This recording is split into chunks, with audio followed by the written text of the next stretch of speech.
face-to-face classes in November after more than 2 years. A survey says Filipinos are worried most about rising consumer prices, and they want the government to make it a top priority. And the country marked 6 years since winning the arbitral battle over conflicting claims with China in the West Philippine Sea. The new Foreign Affairs Secretary issues a strong statement. The Education Department is requiring schools to hold in-person classes before the year ends. AC Nichols tells us what the DepEd plans to do when COVID-19 cases increase. In about 4 months, in-person classes are projected to be back in full swing. Education officials, through a department order, are directing all public and private schools to operate on full capacity by November 2. And everybody who is enrolled should abide by the department order, and parents are also encouraged to ensure that their students go to school. Again, we're trying to do some education or learning recovery, so this is the right time for us to undertake the face-to-face. Classes in public schools will begin on August 22. The Department of Education, or DepEd, says schools should slowly undergo the transition to full capacity operation, from thrice a week in-person classes to 4 and then 5 times a week. Hindi ho sila natututo masyado sa bahay, yung mga online lang ho eh. Kaya gusto ho namin, face-to-face na po.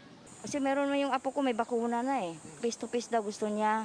Teachers groups welcome the move, saying physical classes are critical in addressing the learning gaps in a remote setup.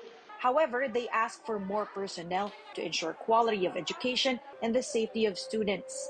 Hiring more teachers, they say, can help reduce class size in public schools.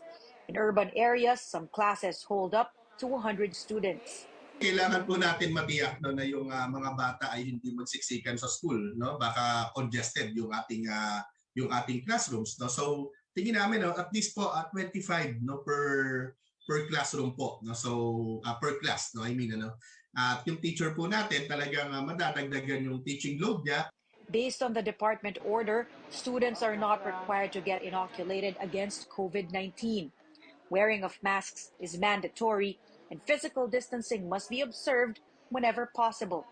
So what happens when COVID-19 cases continue to go up? Regardless of the alert level, tuloy face-to-face.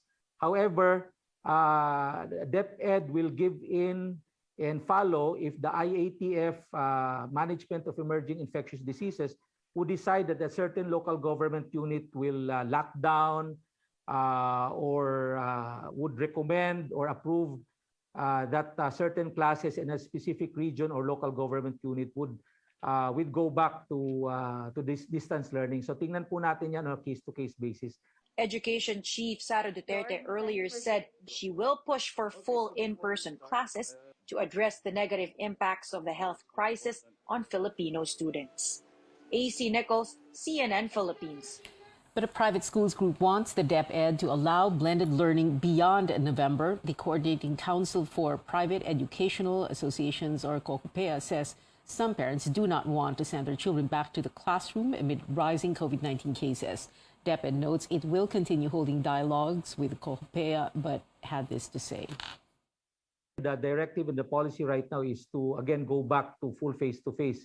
I believe from today until October 31, they will have enough time to be able to prepare their health protocols and school or classroom infrastructure requirements to ensure that there's safety and protection of the students during the whole time that the face-to-face will now be implemented starting November 2.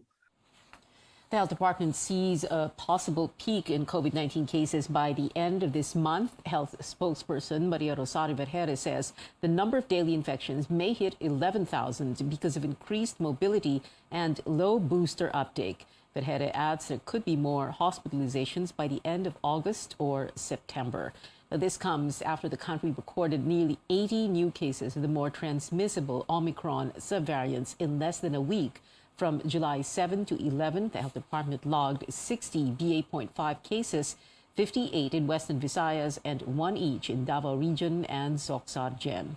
The DOH also tallied 17 more cases of the BA.2.12.1 and 2 BA.4 infections. But Vergere clarifies there is still no community transmission of the subvariants.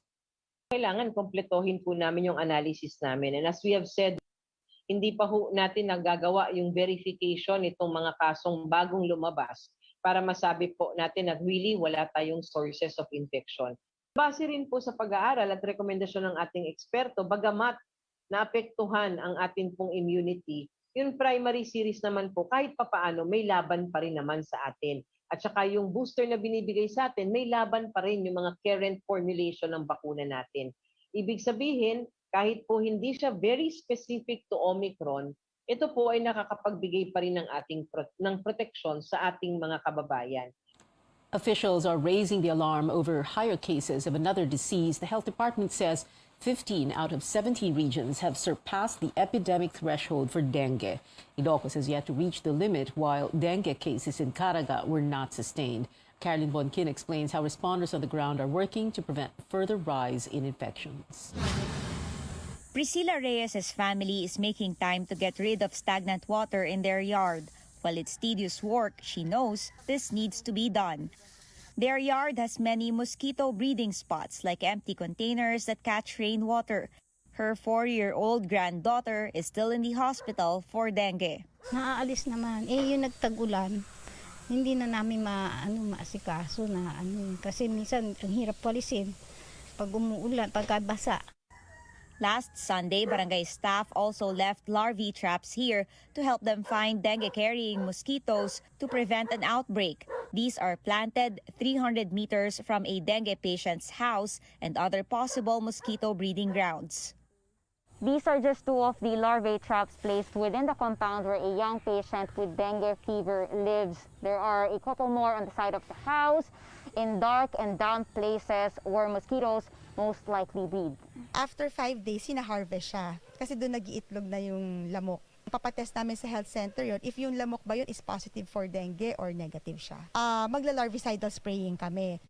Like many villages, Barangay Rojas sees more dengue cases recently compared to last year, especially this rainy season.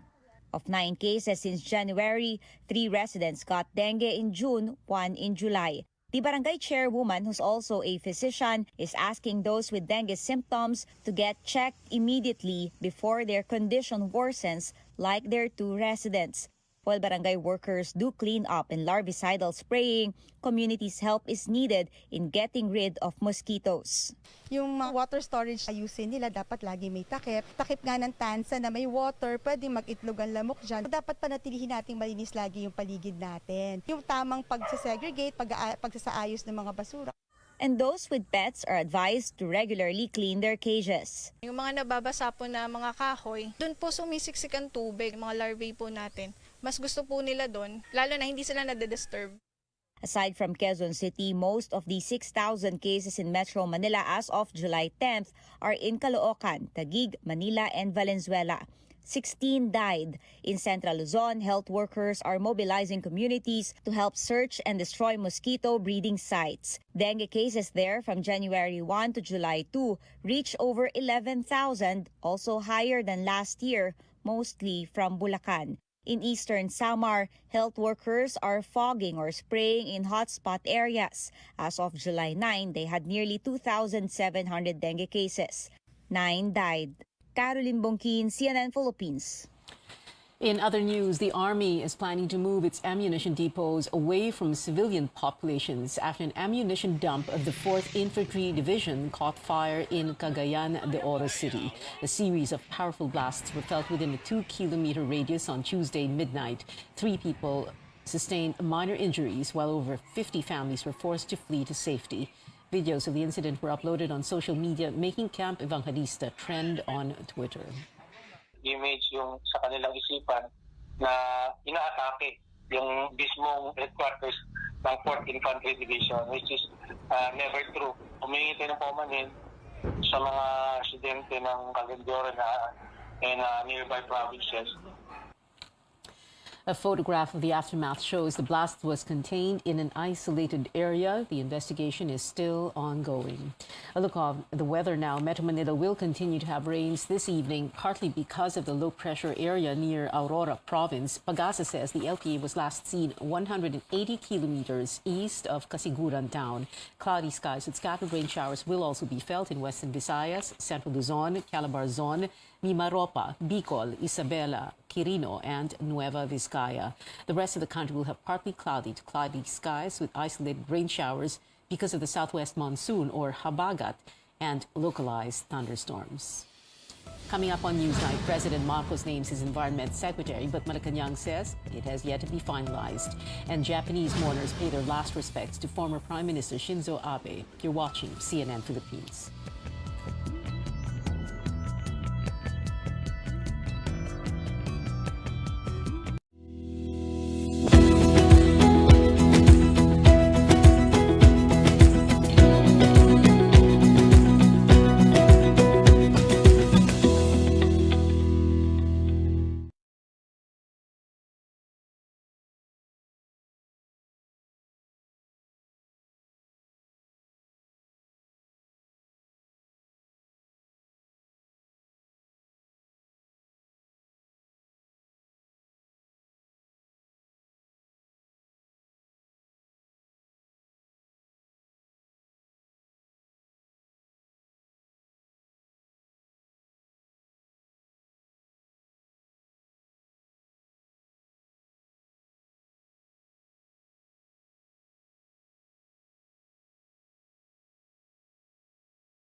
Welcome back to CNN Philippines. President Bongbong Marcos nominates a disaster resilience expert as the new Secretary of the Environment Department.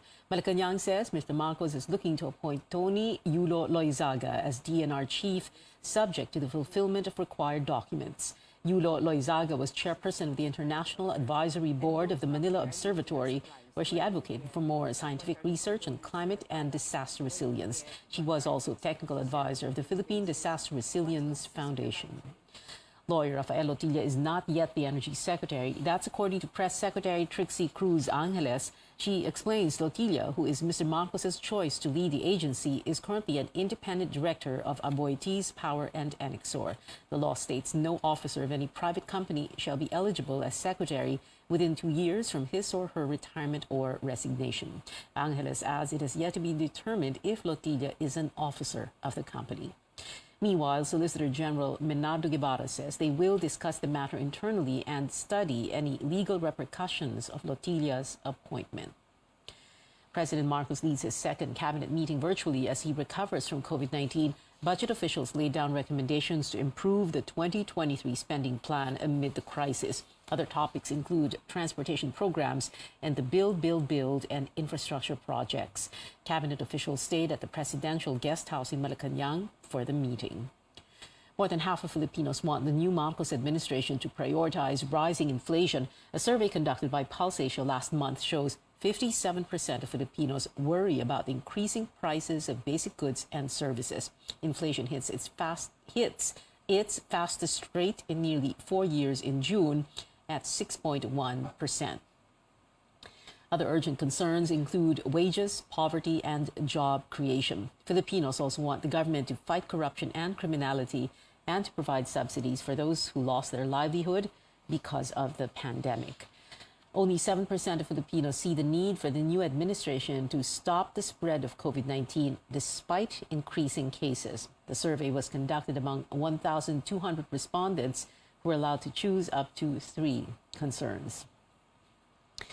President Marcos vows to address the concerns of Filipinos hit by soaring prices, but what exactly can consumers expect from the administration? Lois Calderon tells us how the chief executive plans to steer economic recovery. Consumer prices are high, triggered by a series of external events. The falling value of the peso against the dollar that makes paying record-high national debt even more expensive. And then the threat of a global recession.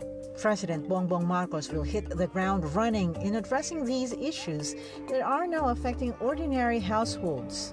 All need immediate attention. But what poses the biggest challenge? Our agriculture is in crisis. Food security is a concern of every Filipino, and Mr. Marcos has decided to take on the agriculture portfolio instead of appointing someone to do this difficult job.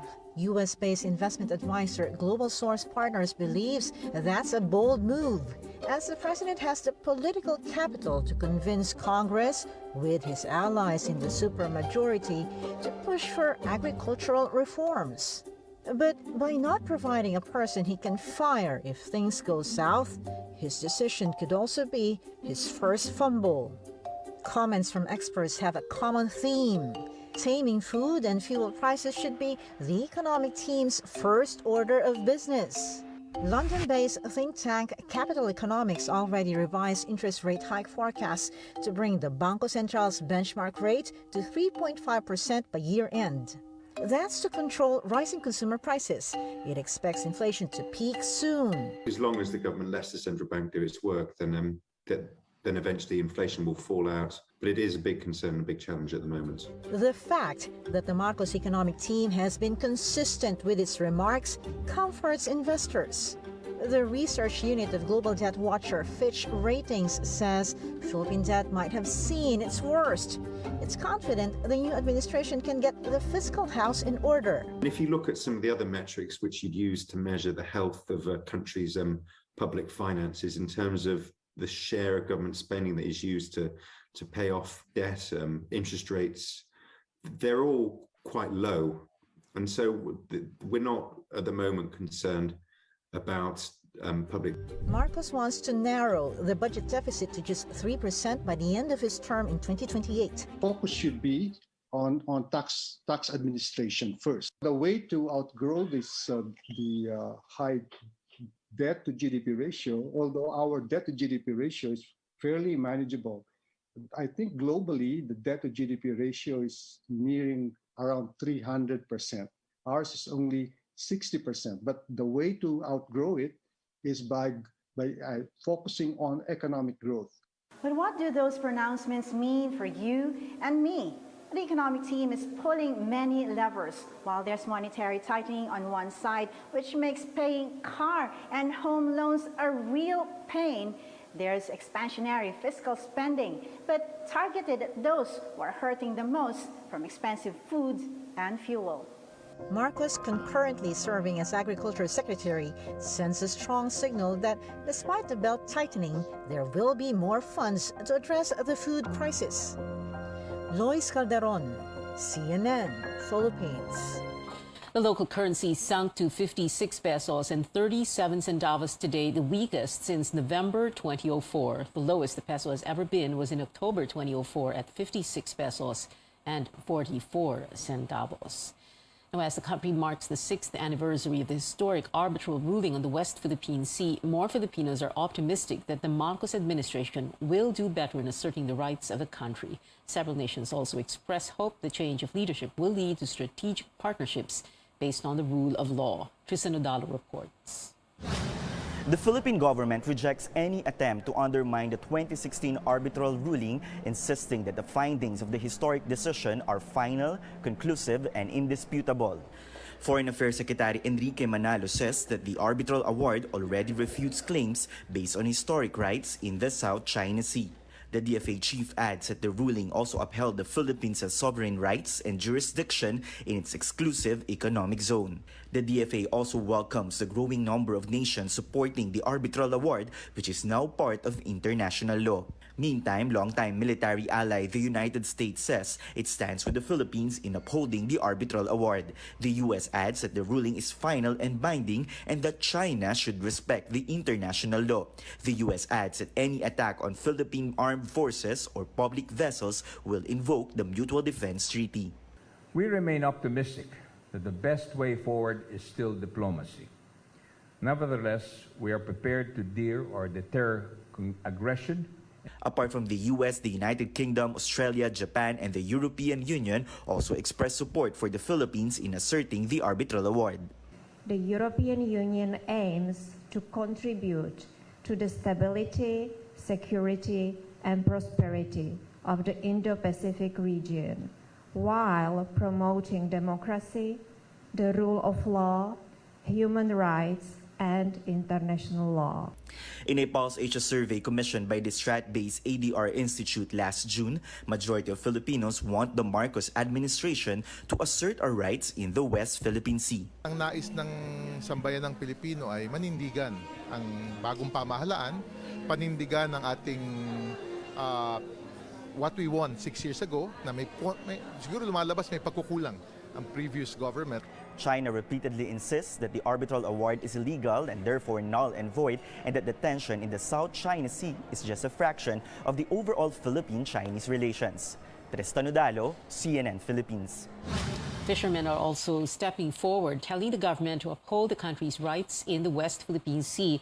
Fisherfolk group Pamalakaya staged protests aboard their boats at the Laguna de Bay and Manila Bay. Pamalakaya wants the Marcos administration to assert the Hague ruling to defend the country's, quote, national sovereignty and territorial waters.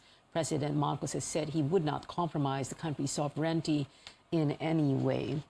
In Japan, crowds gather on the streets in the capital, Tokyo, to pay their last respects to former Japanese Prime Minister Shinzo Abe. The hearse carrying Abe's remains left the centuries-old Zojoji Temple, where a private funeral service was held for family and close friends. Abe's remains traveled from the temple to the Kirigaya Funeral Hall for cremation. The former Japanese leader was assassinated while giving a speech in the city of Nara on Friday. Back here at home, you can still fold a new 1,000 peso bill despite viral posts saying otherwise. The Bangko Sentral reminds retailers and banks to keep accepting folded banknotes, whether polymer or paper, for payment. This after a netizen claimed that a mall refused to accept her folded 1,000 peso bill. In a statement, SM Supermalls denied this, telling the public that folded banknotes are still accepted in its stores, except those that are mutilated, stapled, and ripped from the removal of staple wire. More stories ahead. A sneak peek at a stunning view of the early universe in a first-of-its-kind image from NASA. And in sports, one more match for the Philippine women's football team as they go for a sweep in the group stage of the AFF Women's Championship. You're watching Newsnight, where we go above and beyond the headlines.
You're watching Newsnight. In football. Can the Philippines cap off the group round of the AFF Women's Championship with a flawless record? For their last Group A match, the Filipinos are facing powerhouse Thailand later at 7 p.m. at the Rizal Memorial Stadium in Manila. The Philippine team will work to avenge its loss to the squad in the Southeast Asian Games back in May. Filipinas already secured a semifinals ticket for the AFF tournament after 4 wins. From sports to infinity and beyond, the first full-color image from the largest space telescope in history is here. U.S. President Joe Biden released this photograph from NASA's James Webb Telescope during a preview event at the White House. This is the deepest picture of the universe and is the telescope's first deep-field view of incredibly old and distant galaxies, some of them never before seen. Moving on to entertainment, members of the Pinoy pop sensation BINI have been busy recently dropping the music video for their chart-topping song, Lagi, and preparing for the Tugatog Pinoy Music Festival on July 15th. Amid their success, the 8-piece ensemble tells CNN Philippines their flawless group dynamic was not an overnight success. From different parts of the Philippines po, may taga Cebu, Bohol, Nueva Vizcaya, Isabela, everywhere po. So, parang lumaki po kami with different beliefs po, perspective in life. So, nung nagkita-kita po kami at first, hindi po kami naging okay kasi syempre, iba-iba po kami ng kinalakihan. Ngayon po na magkakasama na po kami for almost 3 years na. 3 years na and counting. So, mas nabibuild na po yung chemistry namin sa isa't isa. This one's for fans of the popular American reality show RuPaul's Drag Race. Actor Paolo Ballesteros will host the local adaptation Drag Race Philippines. The show begins streaming August 17th. From drag queens to pageant queens, the country is among the top 3 in the Miss Supranational Talent Competition alongside India and Japan. Philippine bet Alison Black presented a stunning ballet piece for her entry. Find out if Alison is bringing home the crown from Poland with the Miss Supranational pageant airing here on CNN Philippines this Saturday, July 16 at 12 noon. And stay tuned for Mr. Supranational showing the next day. And that is it for now. Join me again on News.ph at 7 p.m. I'm Pia Ontiveros for Newsnight, where we go above and beyond the headlines. I'm Pia Ontiveros for Newsnight, where we go above and beyond the headlines.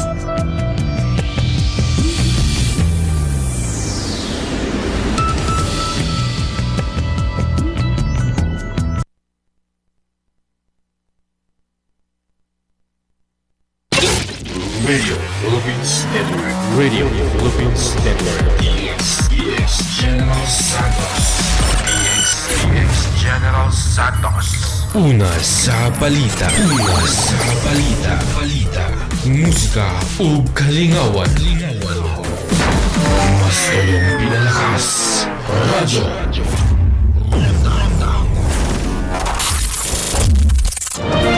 This is CNN Philippines.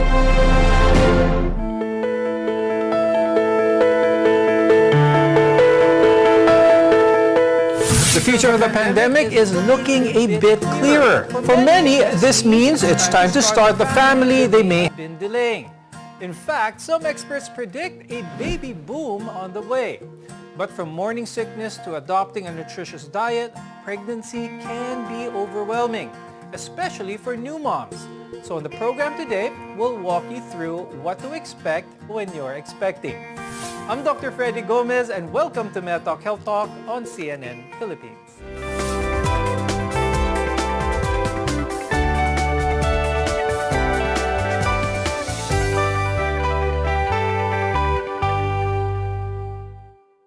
The key to a strong baby is a healthy pregnancy. Our guests are here today to tell us more about this. With us is Dr. Maria Linda Quevedo. She's an OB-gynecologist from the Asian Hospital and Medical Center and the head of maternal fetal medicine. We're also joined by Ms. Alodia Mercado, who is a clinical psychologist from AMAC Psychological Services. Thank you both for joining us on this program today.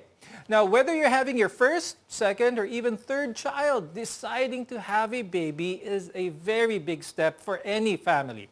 Now, Ms. D, What are some factors to consider kaya before deciding that a baby is going to be added to that family? What are some of the emotions that first-time parents would normally feel at this moment? Hindi nakakagulat that women's preconception desire of conceiving a child is very linked to their values, to their goals, their employment, financial and emotional circumstances. No? And of course, the kind of preference of their partner has.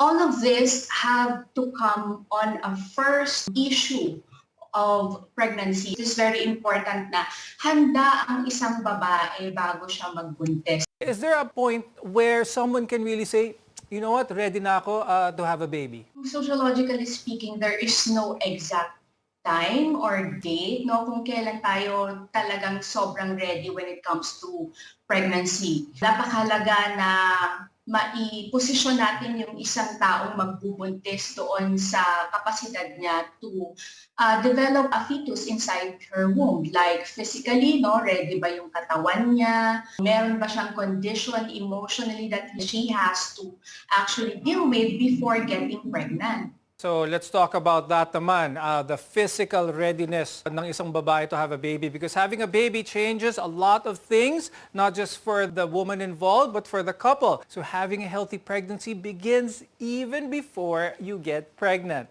For one, you need to understand your fertility as well as your ovulation cycles. Now, Dr. Quevedo, let's discuss that. Why should expecting moms track their fertility? Yes, assuming they have a menstrual cycle, we all know that peak fertility for every woman would be about 20 to 24 weeks age of gestation. So by the time the woman reaches 40, sometimes fertility drops as much as 95%. And like Ms. D said, nowadays, women have the option now to delay reproduction. Normally, a couple with unprotected coitus for 1 year should get pregnant. And particularly for women beyond 35 weeks age of gestation, if they have unprotected coitus for more than 6 months and nothing happens, again, this is the time to refer to your favorite reproductive endocrinologist. Dr. Quevedo, you bring up a good point. You mentioned how if in 6 months there's unprotected coitus and they're trying to have a baby, hindi nangyayari. One of those factors was stress. Stress at work, stress at home. How big of a factor can stress influence the fertility of a woman?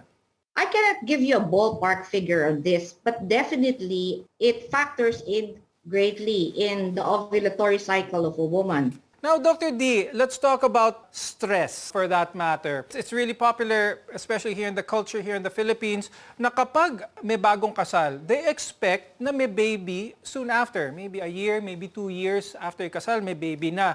Does this put some undue stress on the mother or on the couple, leading to even more difficulty in trying to conceive? Yes, Doc Freddy, no, napaka-importante ng role of stress and stressors sa kapasidad ng isang babae to conceive a baby, no? And these pressures going on in the environment of a couple or from an individual just like a woman is actually making an increase in the release of cortisol level or these hormones. This actually is a very great factor or an important factor in one's capacity to produce a baby, Doc Freddy. I'd like to ask Dr. Quevedo, so once the woman is now pregnant or she has conceived the baby, how soon should she get her body ready in terms of nutrition? Well, actually, preparation for pregnancy should be starting in the preconception period, no? It is best that the woman is in prime condition before she attempts to get pregnant. This would lower the risk for complications for both the mother and the developing fetus. And she would be psychologically prepared for pregnancy. So prior to getting pregnant, as much as possible, she should reach ideal body weight and she should already be properly immunized, no? Of course, the woman also, if she has medical conditions, this should be addressed and stabilized prior to being pregnant.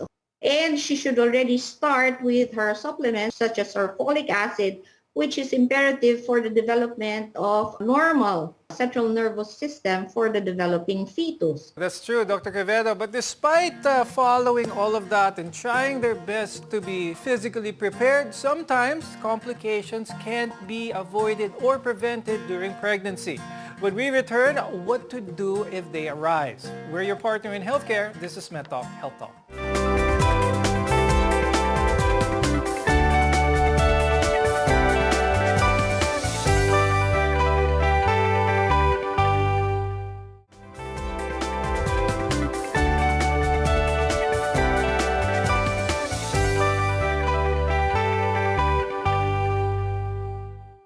Today, we're talking about steps for a healthy pregnancy and a healthy baby-to-be. I'm Dr. Freddy Gomez, and welcome back to MedTalk Health Talk.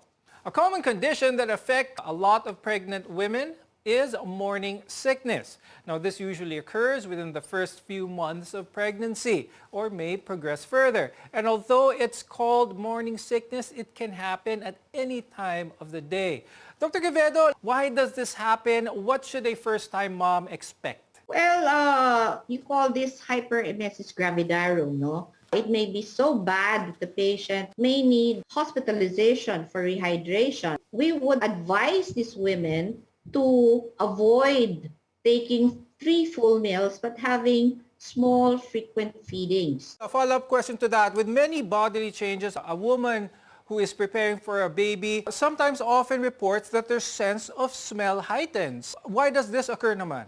It is because of the hormones of pregnancy. So we try to tell them to avoid very tasty fried foods. It's better that they take bland foods, and sipping ice chips would even help.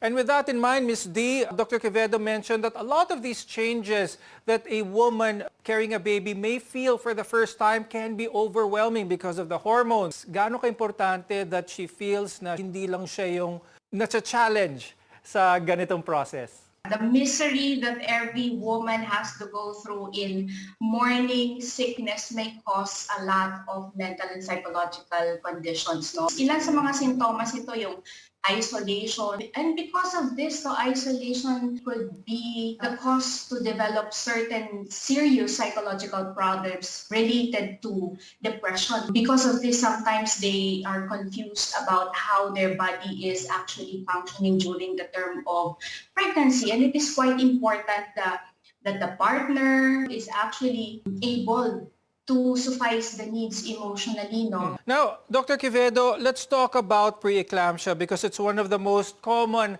high-risk conditions during pregnancy. What is it? How does it happen? Well, preeclampsia is new onset hypertension, no? What is important is we identify those women at risk for developing preeclampsia.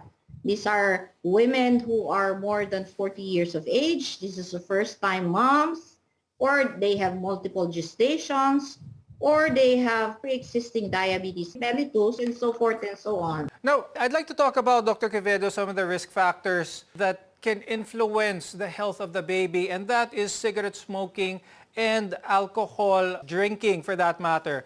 Now, how big of an impact can this have on the baby? During the entire pregnancy and preconception, we already advise the women to stop smoking and to stop drinking alcohol.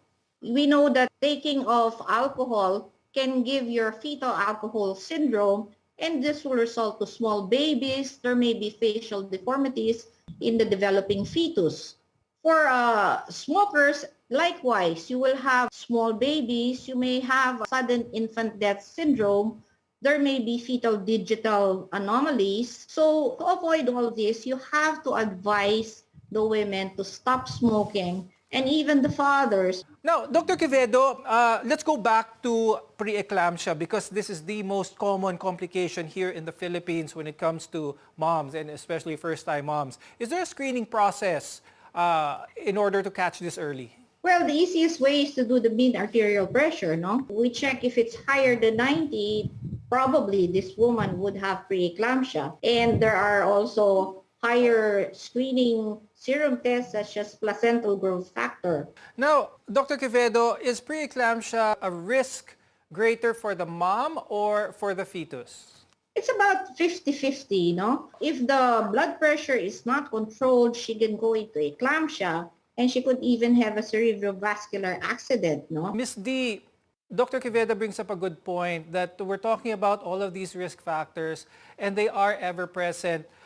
So I'd like to talk about the extremes on this end. Those who've undergone either a miscarriage or a complication through preeclampsia where the fetus was lost. So they have so many different feelings. It not only affects the mother, but those loved ones around her. They don't know, they aren't sure on how to be supportive. So just an insight on what is okay to do. Is it okay to feel all of this stages of grief maybe? Yeah.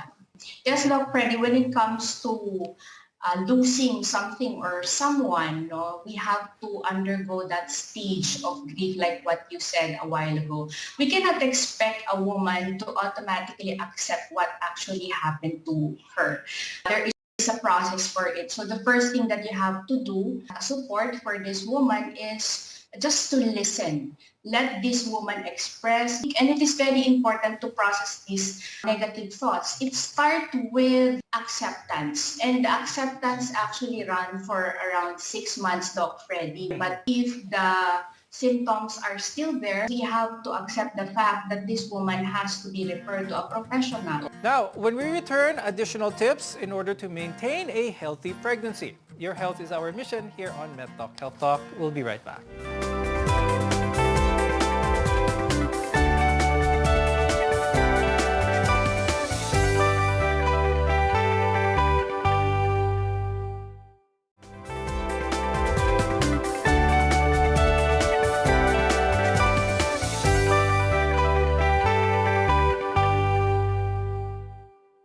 I'm Dr. Freddy Gomez, and this is MedTalk Health Talk, where your care always comes first.